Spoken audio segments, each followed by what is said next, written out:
Well, look, I suppose I've been, in the last,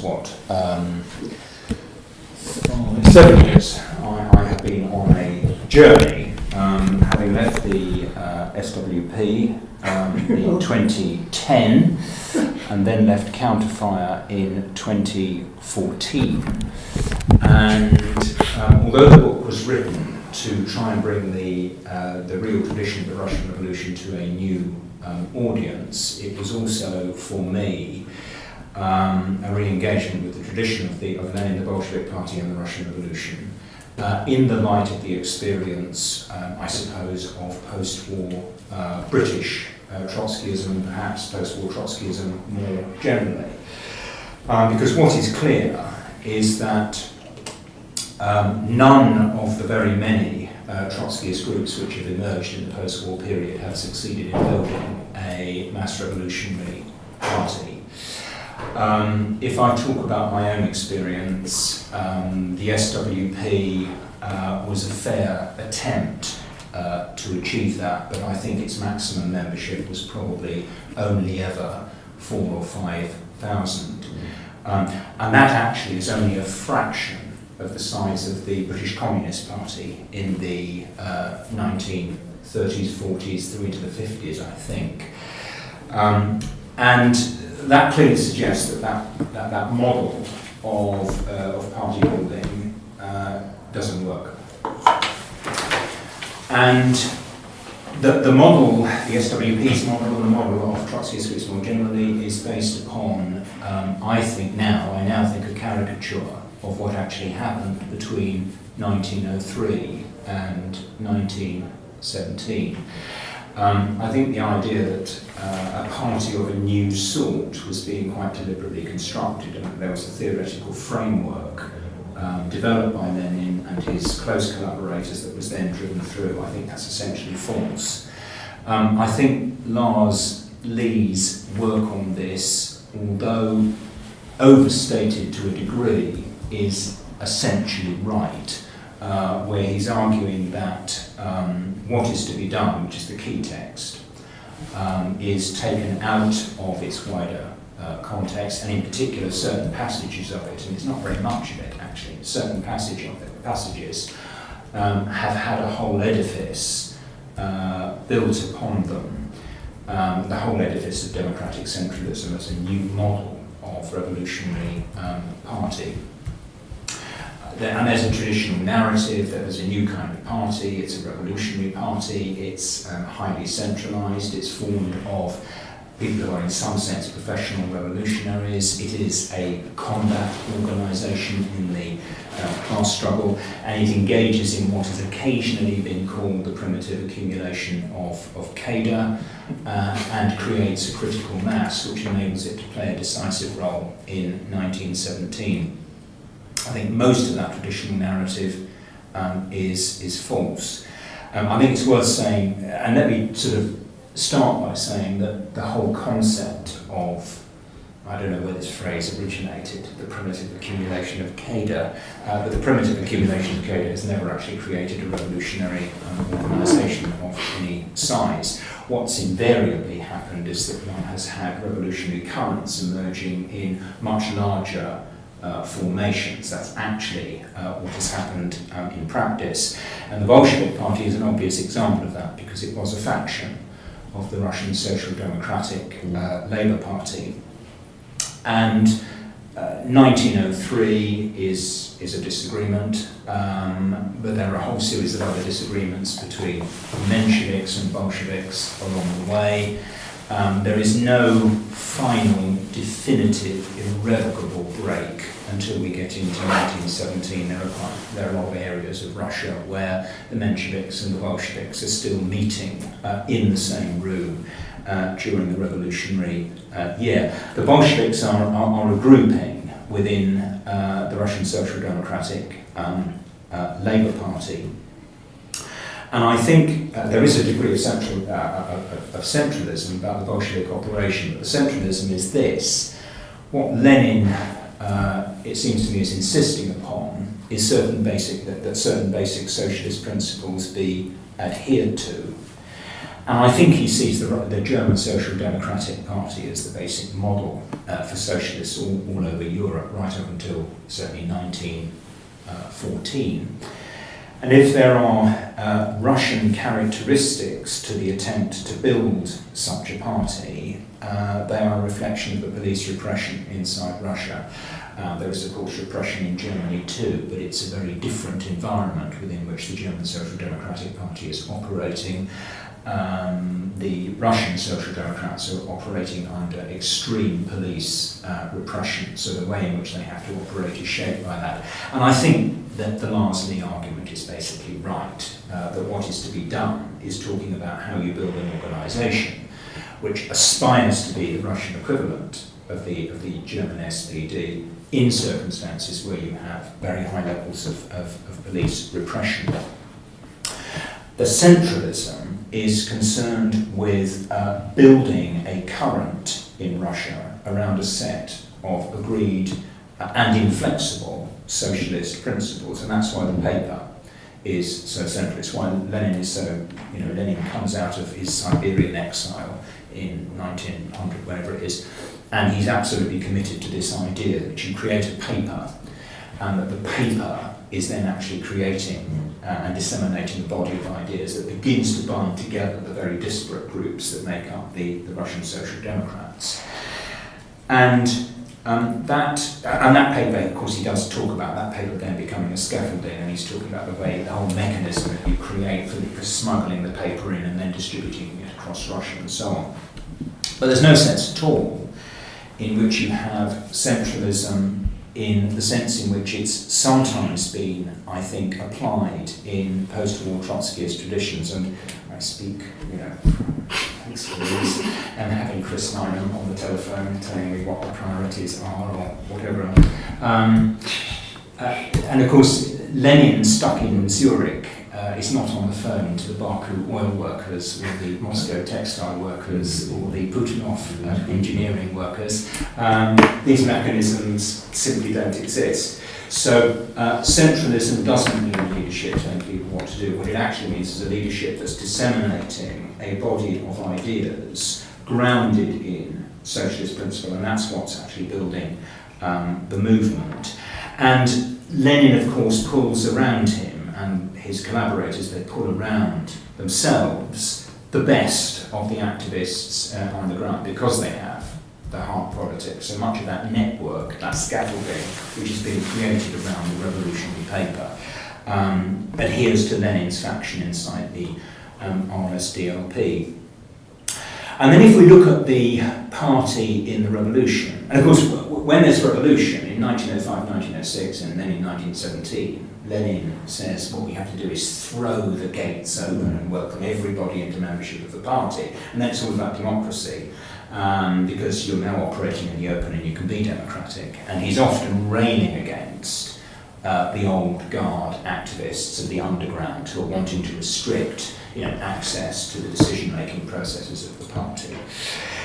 And in the revolution itself, I don't think there's any real sense in which you've got a tightly organised party that is directing events, as opposed to a party which is embedded in the working class movement as a whole. And I'm going to give, and I could give different examples of this, but I'm going to take October, because I think the way in which October is often spoken about is a grotesque, I'm not exaggerating, a grotesque caricature of what actually took place. Huge amount of ink has been spilt on this meeting of the Bolshevik Party Central Committee on the 10th of October, where Lenin turns up in disguise, he's shaved his beard off, and it's a meeting that goes on all night, and the key resolution is written on a piece of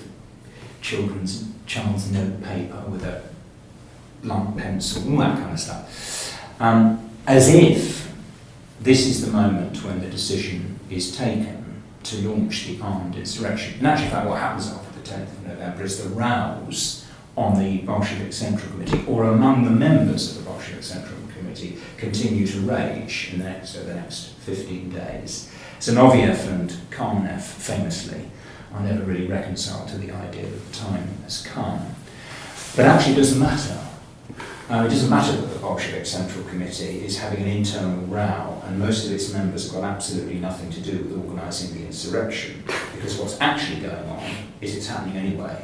And it's happening anyway because the green light has been given, and the key body, of course, that is carrying the decision into effect is not the Bolshevik Party Central Committee, it is the Military Revolutionary Committee, chaired by Trotsky, which is accountable to the Petrograd Soviet. It's because there's a Bolshevik majority in the Soviet. It's because the rank and file Bolsheviks want to move. It's because they know they can pull the mass of people into action behind them. It's because of all of that that you get this organisation of an insurrection over a period of days.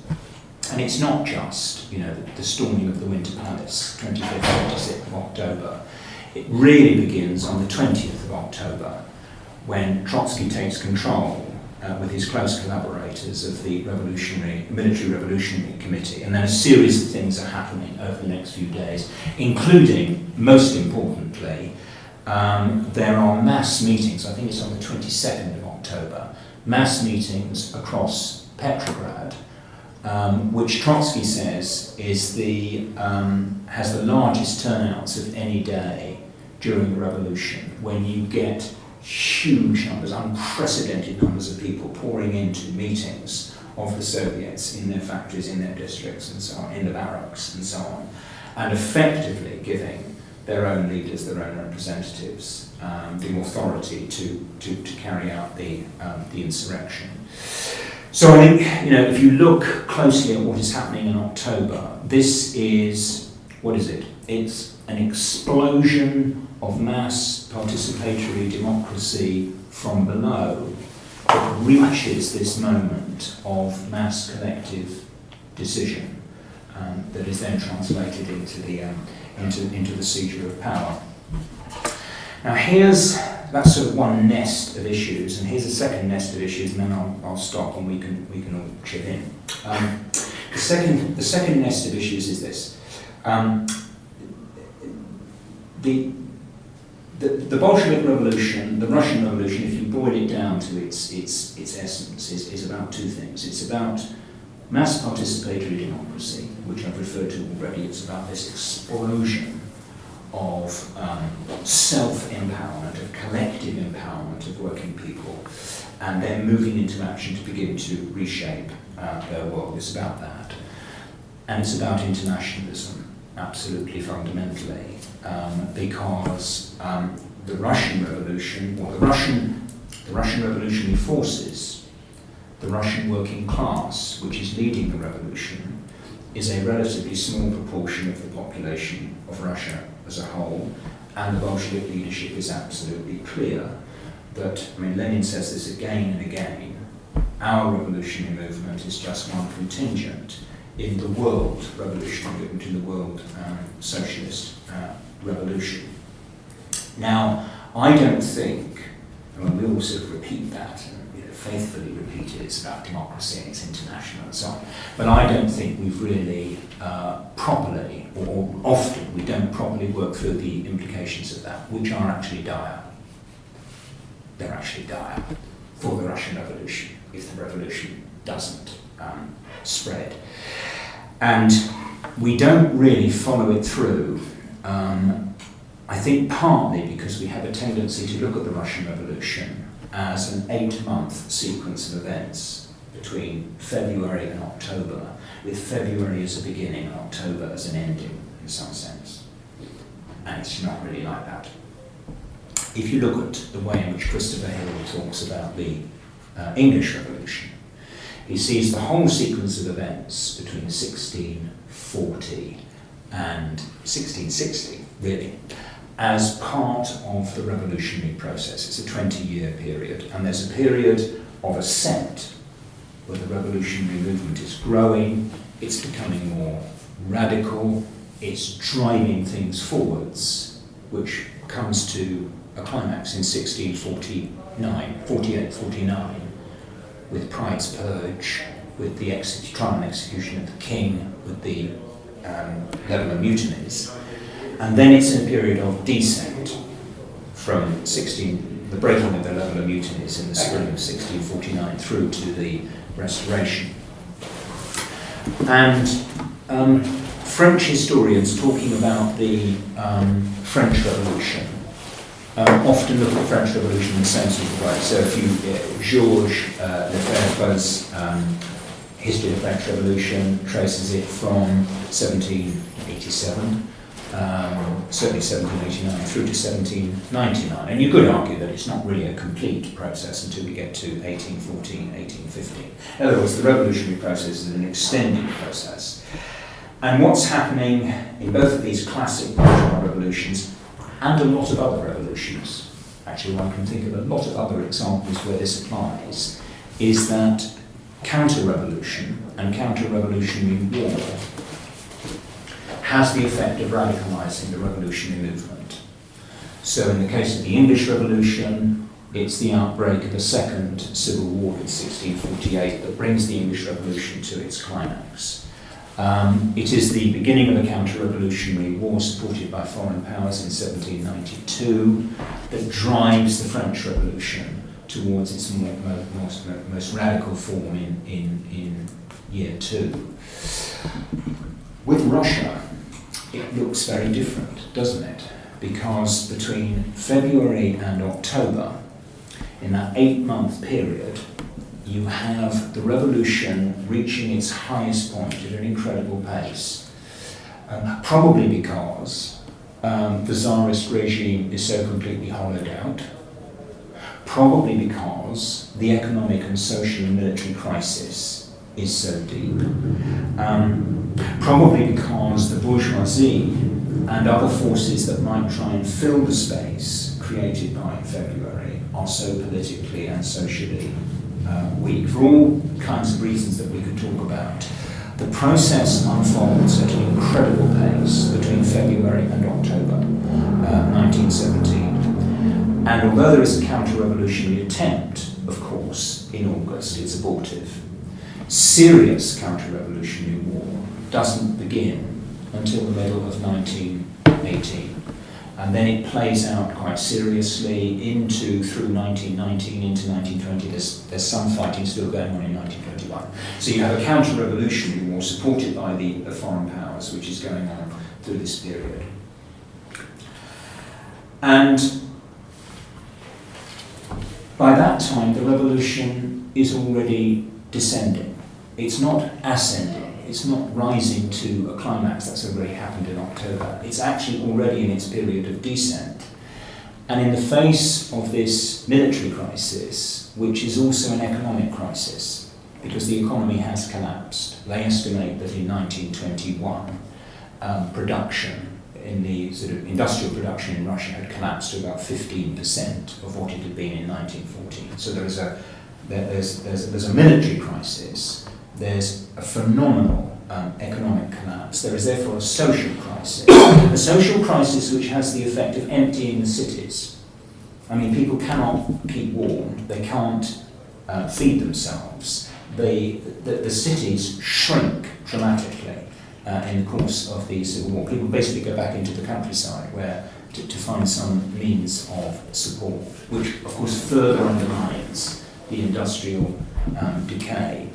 What does this mean? It means that all of those contradictions which are inherent in the situation play out and erode very, very quickly the mass working class democracy that has created the revolution. What the new research suggests, research being done by people like Simon Pirani, for example, who's a Russianist, who's a Marxist, who's been going into the archives. There are other scholars who've been doing the same thing. I just happen to know Simon. I think he's Birkbeck, I think.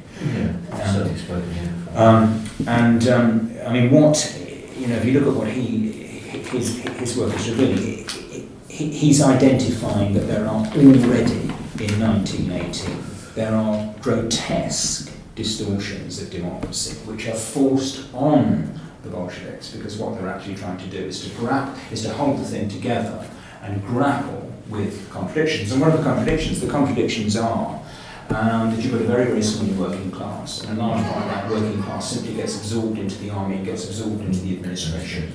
The cultural level of the working class in Russia is very low compared with the cultural level of the working class in, say, Germany or Britain. You have lower levels of education, lower levels of technical skill, and so on.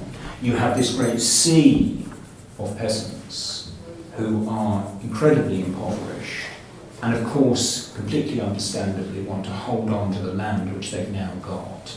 And if industrial production has collapsed, there is nothing that can be traded with the peasants for their grain and their stock and so on. And that's on top of the problem that there's a desperate attempt to requisition resources in order to sustain defences in the Civil War. On the question of the national minorities, national oppression, what is the sort of internationalist Marxist way of dealing with the nationalism that is driven by the experience of oppression?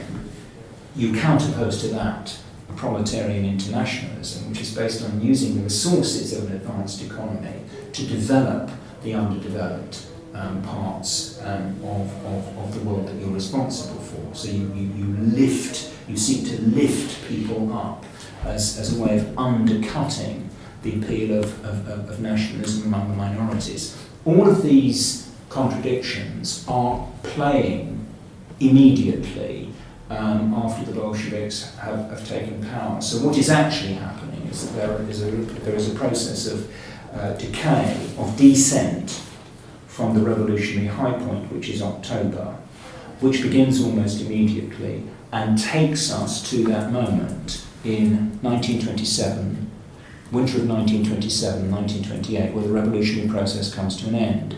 And it comes to an end, that's the finish point, when the last Bolshevik faction, the last revolutionary socialist faction, the last faction of the party, which is committed to the principles of mass participatory democracy and international revolution, is smashed. And Trotsky is then forced into exile. Once that has happened, the revolution is over. The working class has been defeated. The socialist revolution has been defeated. And what, in a sense, you have got is a successful bourgeois revolution of a new type. And it's a bourgeois revolution which has been carried out by the international working class, or by the Russian working class as part of the international working class, following the leadership of a socialist party based on mass participatory democracy, but that has gone down to defeat. And what emerges in place of it is a new form of capitalism based upon state control of resources, state-driven capital accumulation, and an exploitation of the working class to accumulate surplus, which is based upon state power. So my second sort of nest of issues is all bound up with how we ought to be, how our historiography ought to be working. We should stop thinking, we should stop focusing almost exclusively on the Russian Revolution as an 8-month process, and we should be thinking of the Russian Revolution as a 10-year process, in the way that we tend to think of the English Revolution and the French Revolution and other revolutions. And I think if we do that, we get our bearings rather better in relation to the eventual outcome.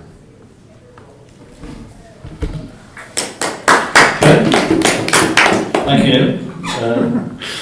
Specifically invited you because I thought we might get some more interesting perspectives on 1917 than just either it was very good or if we were over the way it was rather bad. And I think we have. So hopefully we've got some thoughts on that. So over to the participants. If nobody says anything, you might get my view, which you probably prefer not to hear. So I suggest you speak.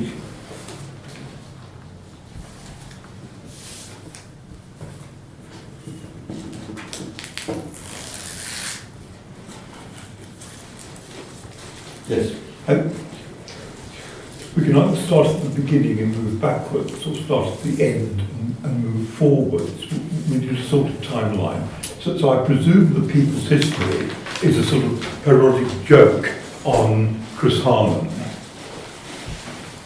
and probably on Lindsay German and John Rees.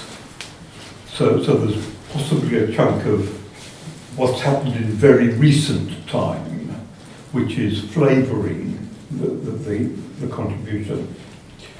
We could then say that without Cliff's state capital, we wouldn't be having this sort of conversation at all, because if 1948 hadn't happened, then the world from state capital to now would have had a different universal discourse in Britain, probably in quite a lot of other places.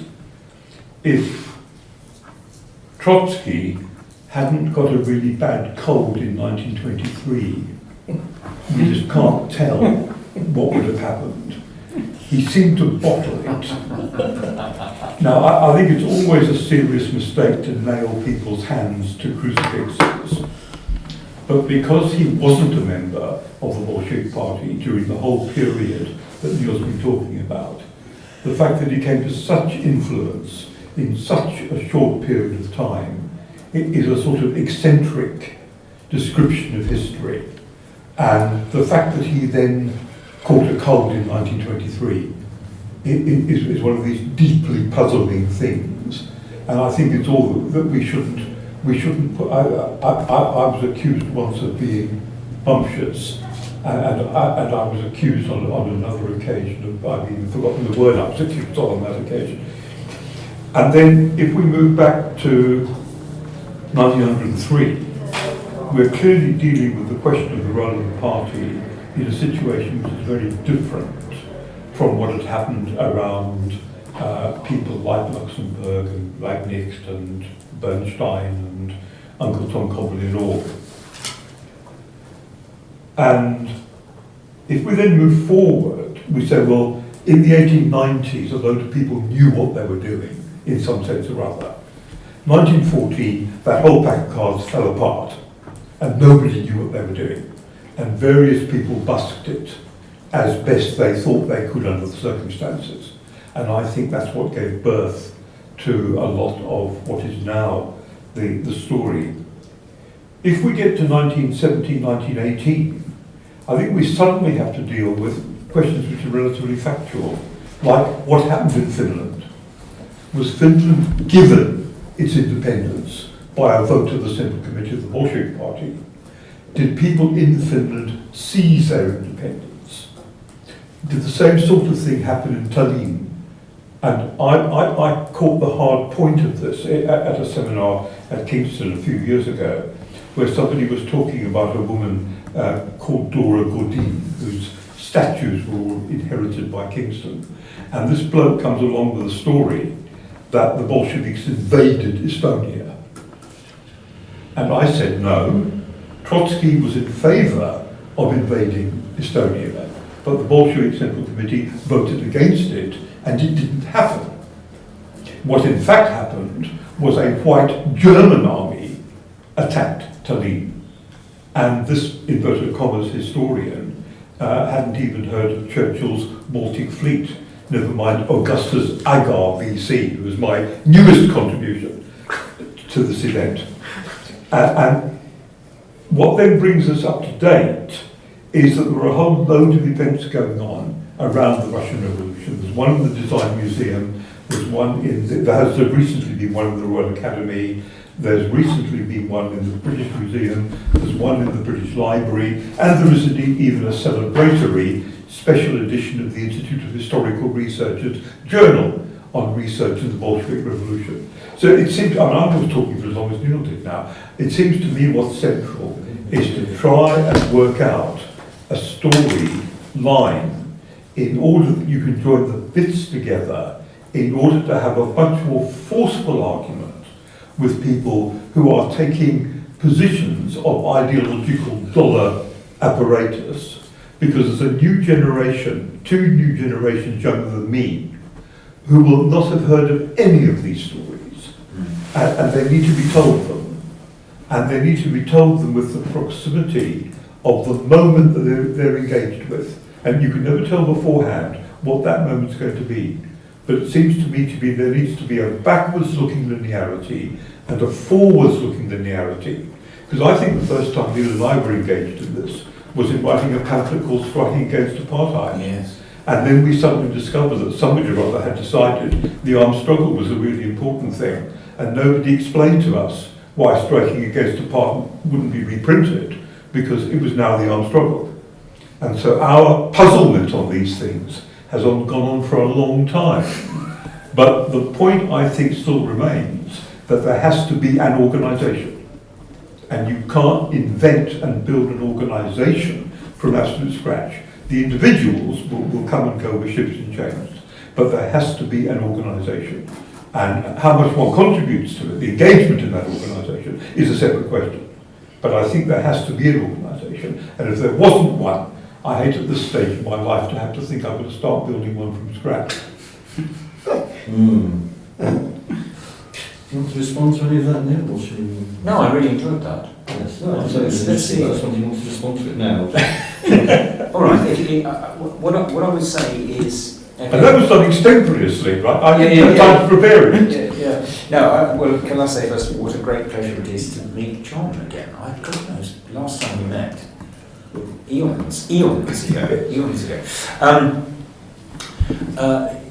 This is what occurs to me. I mean, the key question is how this tradition plays out in relation to the new generation or generations, but particularly the new generation, the young activists who are actually in activity, and the level, the political level of young activists is, I think, much lower than when I sort of came into activity in my youth. I think the whole Marxist tradition is much degraded.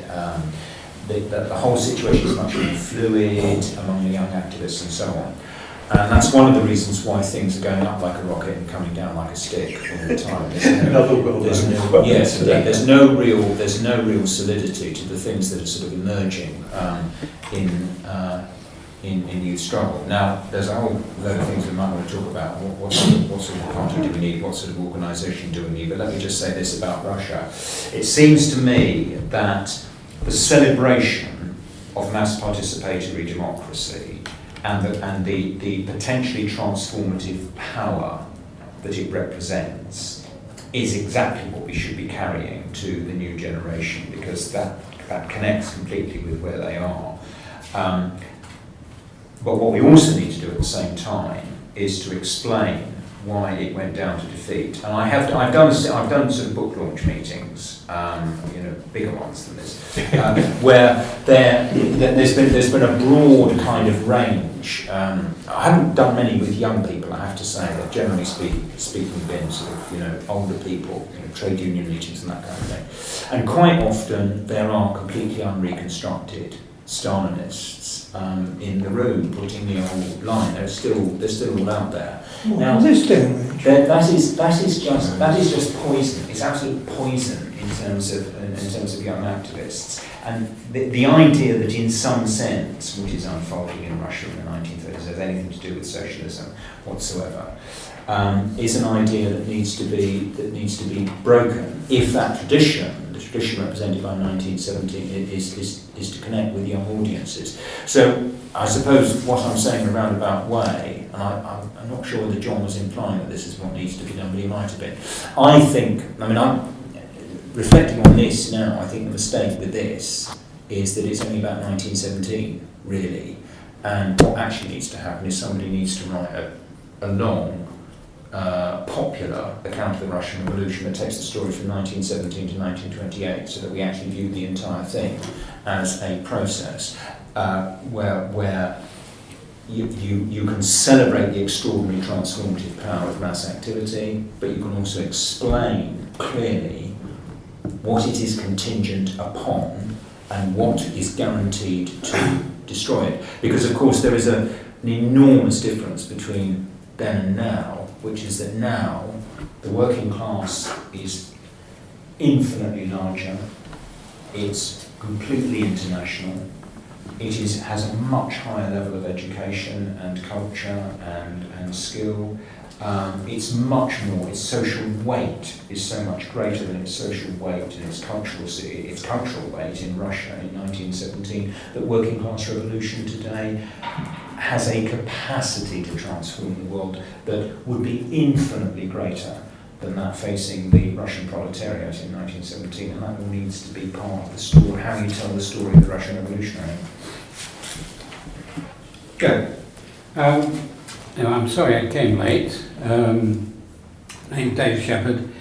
I used to be a branch secretary of the Communist Party of Great Britain, and I wasn't a Stalinist. And to prove it, I later joined the Democratic Left, neither left nor Democratic in the end, and two members of the Salvation Army in my branch refused to vote for me on the grounds I was insufficiently hardline. I believe, I'm not a historian, but I believe that Lenin said something about, someone said something about the Russian peasants actually thought socialism meant they could become or emulate their lords in terms of landowning, whereas minorities like the Jews knew that was impossible and they would never be permitted that. I don't know who said it, I think it was Lenin, and I don't know what you think about people's understanding of socialism. I mean, bread and land was a slogan. Was that the sum total of their idea of the peasants' idea of socialism? I don't know.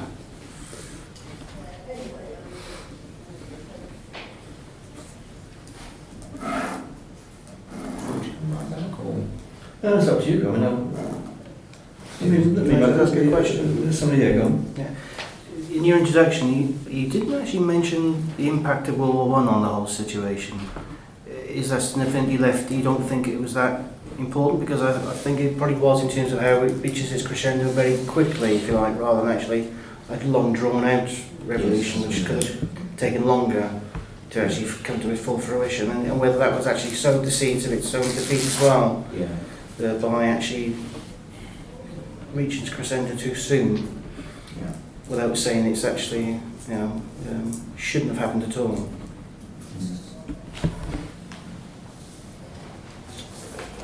Might as well pitch in. I was trying to read the entire book today. I haven't bought it days ago. The election distracting from everything, but didn't quite get to the end. But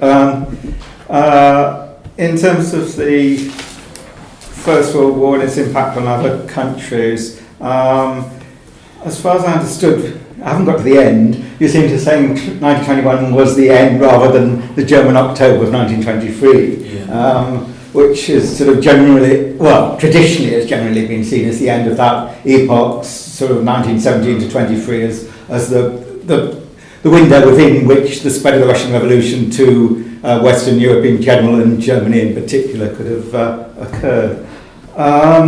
So possibly, I mean, I know there's an argument going on. I'm not an expert on the German October, and there's now more of an argument about it than there once was, I think, but that was one thing. The other thing is about organisation. Look, in all this, look, I've never been a cliff fight, whatever else I've been, so that's like that. I notice the guy gets an enormous number of mentions in your book, more than I think he would if someone didn't come from that tradition. But anyway, on organisation, and I had the impression that when the Third International Comintern, whatever you want to call it, set up, that there was an attempt to impose a kind of new model. I mean, that's quite early, that's about 21, isn't it? A new model for these new communist parties that is different from that of the Social Democratic Party. I mean, it seems to me not just a question of making clear that they're they're anti-war, they're anti-imperialist, which would be a logical consequence of the betrayal of social democracy in August 1914. But I mean, a different way of organising. And I think it's there from the beginning. I mean, the party I would know most about would be the Italian party. And it certainly was different from the Italian Socialist Party, and it was different before first, the so-called Bolshevization associated generally with Zinoviev, through some people like Ian Birchall, before Stalinizes the parties. But I mean, it does seem that there is a different model, and that the argument that Lenin had with Rosa Luxemburg, I mean, it's ages since I've read that stuff, but that she clearly had a different idea of what prior to the belated setting up of the KPD, had a different conception of what the party should do. Admittedly, one could argue she might have been wrong in the sense that if the KPD had been stronger in Spartacus Week, maybe the whole history of Germany and the world would have been different. I mean, most of the other leaders were rubbish, with a possible exception of Levy, who perhaps went a bit too far to the right, but I mean, it's probably fairly bright, but some of the others were idiots. But there was a debate about organisation between them. So I'm not convinced that Lenin didn't have a different model for organising the party. Look, I accept that obviously if you're operating underground, whether it would be Tsarist Russia, or for that matter if you're operating in any dictatorship, be it fascist, be it military, whatever, that you couldn't possibly organise in any way that wasn't in some sense clandestine and centralised. I mean, that is obviously a feature of Russia, and it would be a feature of people who've had to operate under dictatorships in I don't know, say Franco's Spain or Salazar Portugal or something like that, or Mussolini's Italy. But I think, I'm not convinced that there's no...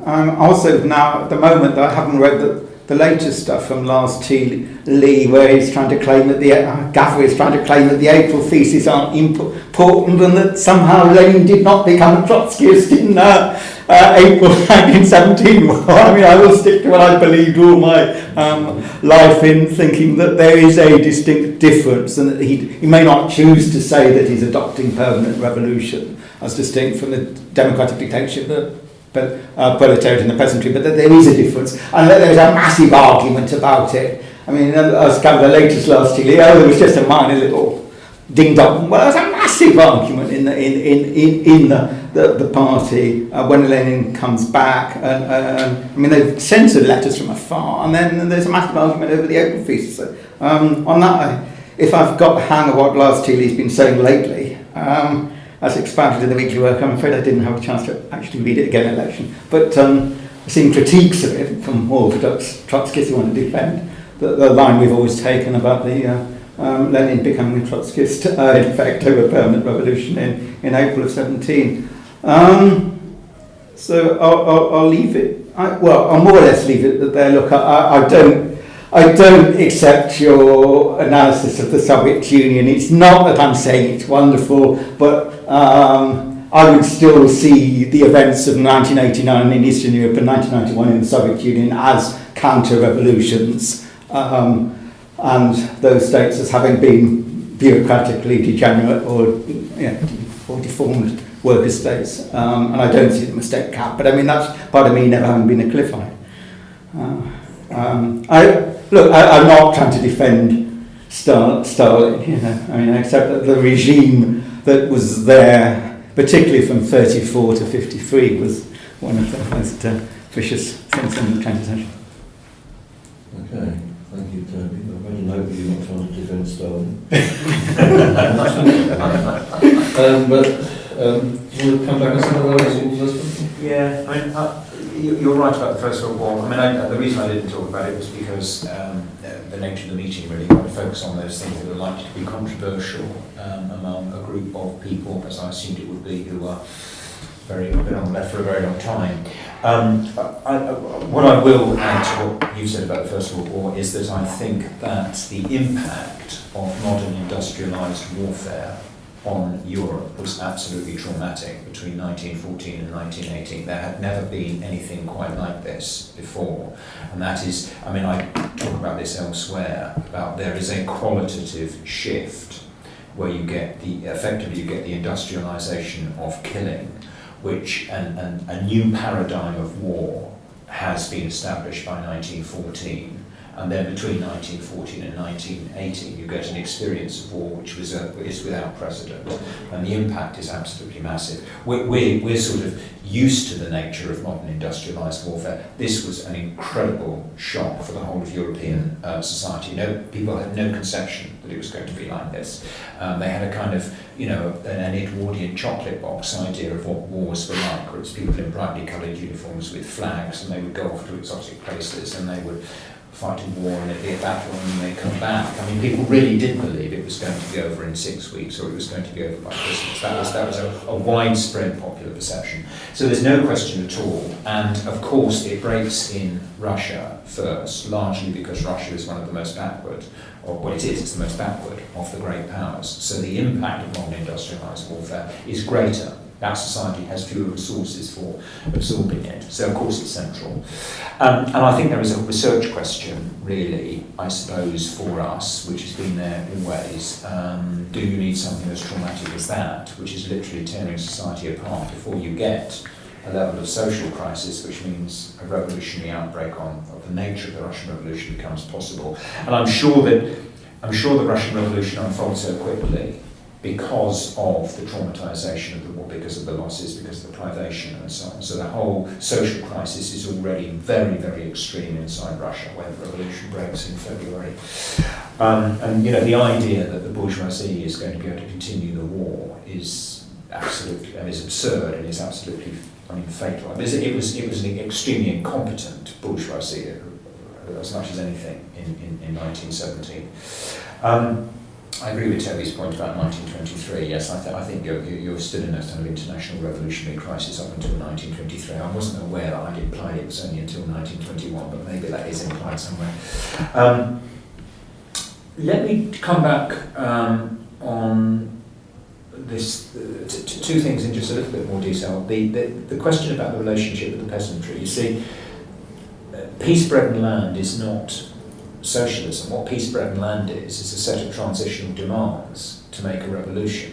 Right? These are transitional demands in a kind of sort of Trotskyist sense, that these are demands which the system cannot deliver. It can't deliver peace, it can't deliver bread, it can't deliver land, right? Because of the way in which the provisional government is inextricably in alliance with the bourgeoisie and the interests of Russian imperialism and so on. So if you say peace, bread and land, you are putting forward what is in fact, in the circumstances, a revolutionary programme. But it is not in itself socialism. What it's doing is it's building the alliance that enables you to take power. Socialism is a quite different thing altogether. It's about creating a mass participatory democracy, which I've talked about, but also a mass participatory democracy that's in control of an advanced economy which is highly industrialised and is delivering large quantities of material goods so that people's basic needs can be satisfied. Now that's, socialism is about abundance. You can't build socialism except on the basis of abundance. The whole conception is that it's a modern working class that's creating industrial wealth that has the potential to deliver abundance, which is going to satisfy all basic human need. The tragedy of the Russian Revolution is partly that the break comes in such a backward economy where, it starts backward and it gets more backward. It's going backwards year by year as the crisis unfolds between 1914 and 1921-22. And even then, in the early 1920s, the rate of growth is incredibly slow. It's a very, very gradual process that there's the beginning of an economic recovery.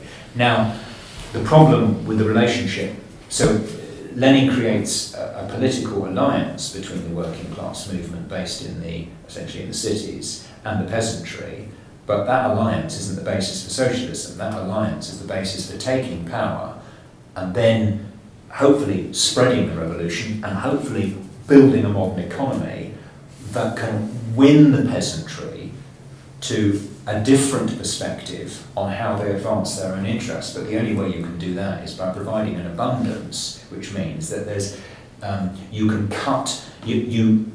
deliver to the peasants, the things that are going to win them to a socialist perspective. And the problem is that the revolutionary regime is incapable of doing that. So what point I'm making is important to distinguish between the transitional demands, the slogans of the revolution, and the actual process of building socialism. You can't build socialism in the way in an economy, in a backward, isolated economy like Russia. Here's the last thing that it's worth coming back on, and it's Toby's point about the Comintern, and I don't know the answer. Your point about there is a new vision of a party which is being unrolled within the Comintern. I'm completely open to that. I haven't done enough reading on this recently to want to call it, but I'm quite happy to accept that it may well be the case that there is within the Comintern there is now a formed alternative conception of socialist political organisation which is being actively promoted. The question I would have, and I think this may be a very live research question in relation to Lars Lee, who may have gone off his rocker, by the way, in relation to the April thesis. I mean, maybe he's off on one now.